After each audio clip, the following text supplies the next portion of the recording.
We have breaking news off the coast of Venezuela. The U.S. has started an operation to seize an oil tanker there. That's according to two U.S. officials. And one of those officials tells us the ship has been secured. NBC News senior national correspondent Courtney Cubey joins us now with more on this breaking story. So, Courtney, this tanker, formerly known as Bella One, recently that name changed to the Marinera. It's Russian flagged. Help us understand what that means and what you're learning about this operation. Right. So it's and at this point, the U.S. still sees it as a stateless vessel. So they don't, at least as of this morning, they still do not acknowledge that it is a Russian flagged vessel. But you'll remember this all started over the holidays more than a week ago, when then the Bella One left Venezuela. The U.S. was enforcing this embargo or stopping or blocking ships that were leaving Venezuela that had any kind of sanctions or carrying oil, and they were seizing and interdicting these ships, primarily with the Coast Guard, usually with support of the United States military. But the Bella One evaded that. They brushed off the efforts for the U.S. to board that ship and then started making their way towards Europe. Since then, the U.S. has essentially been in pursuit of that tanker. There are reports that Russian naval assets have also joined in and have been essentially escorting that ship. We've been watching now as the U.S. has been pursuing it. Now, officials telling us that they began planning for an operation to actually seize it now that it's in European waters. And in fact, that did occur this morning. One of those officials saying the U.S. seized the Bella One, that it was a mission that was led by the Department of Homeland Security in support or with support of the United States military and the Department of Defense, and that the Department of Homeland Security actually has the lead. Now, guys, what that pretty much means is that there was Coast Guard involvement. That's what we've seen in these other seizures. Remember, the Coast Guard falls under DHS, and that at this point, there are now U.S. law enforcement officials who are on board of that ship, Joe. You mentioned those reports that Russia's been escorting this ship. That raises the question, first of all, certainly this will raise tensions between Moscow and Washington, but do we have any idea if there were any incidents, any tensions, any shots fired during this operation? Yeah, we have no indication of that at this point, but that's one of the questions we're asking. I mean, this has literally just been unfolding in the last hour or two, that this interdiction and seizure occurred. Remember that the past several ships that the U.S. has done this since they began this. I mean, essentially what is a naval blockade or oil blockade from Venezuela, they have been done without any kind of real incident. The Coast Guard who are used for this are these elite forces who are very highly trained, specially trained for these sort of dangerous boardings like this. So this is literally what they're trained to do.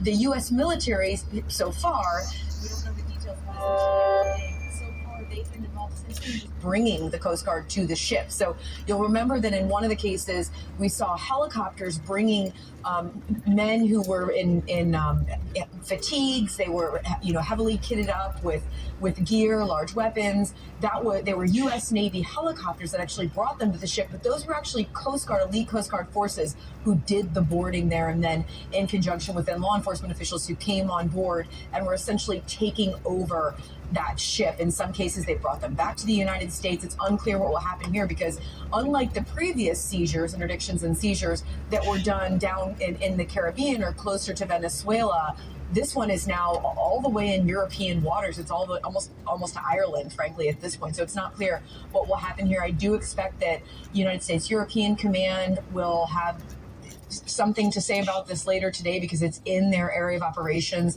If not, we should hear something from the Pentagon at some point today, Joe. And with these previous oil tankers that were seized, what happened once they were seized?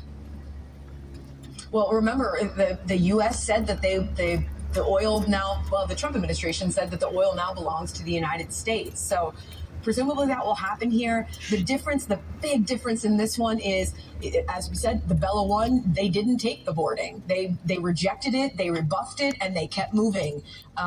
For now days, they've been sailing east towards Europe. The other big difference here is the owner. This is, as you mentioned, a Russian flagged ship. The United States doesn't recognize that. or they haven't up to this point. So it's not clear if that's going to be a factor here or not, that there's a Russian involvement here. We know that the Russians did not want the United States to interdict this shipment, so that could play a big part in what happens to this oil as well. It's hard to imagine the U.S. bringing the tanker all the way back across the Atlantic to the United States, but that's what we saw happen with the previous one, where they brought it from the Caribbean up to Texas, and the U.S. now has control of that oil. All right, lots of questions. Courtney Cubey, we'll let you get back to your reporting. Thanks so much for joining.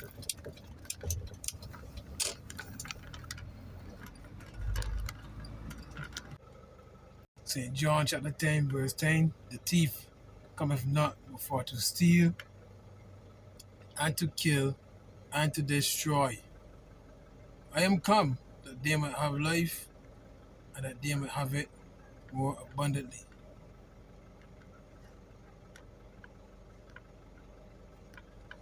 Habakkuk 2,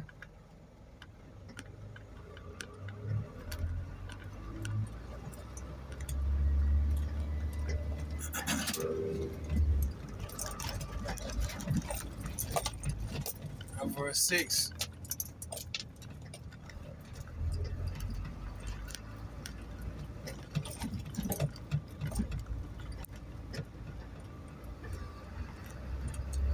Shall not all these take a parable against him? And the 13th proverb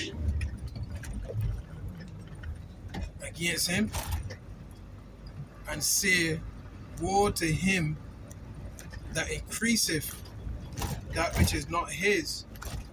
How long? And to him that ladeth himself with heavy debts. But that's what the word thick clear means. It means heavy debts. So there's a short video while I was on the road here. Called Halal Yahweh, Ba'ashem Yahushai, Ba'ashem Makar Kodash. Double honor to my teachers, the apostles, the elders, and the bishops of Great Millstone. Shalom.